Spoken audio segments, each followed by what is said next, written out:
Amici di YouTube, ritrovati sul canale Riparo Fai Te.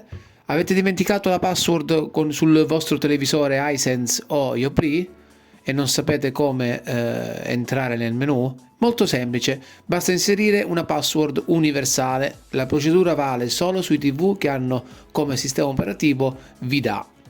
Vediamo come fare. Inseriamo il codice 0532.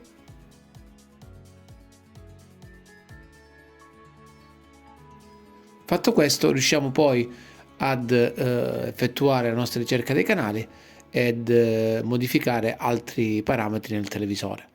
Se vi è piaciuto il video lasciate un like, iscrivetevi al canale e ci vediamo al prossimo video.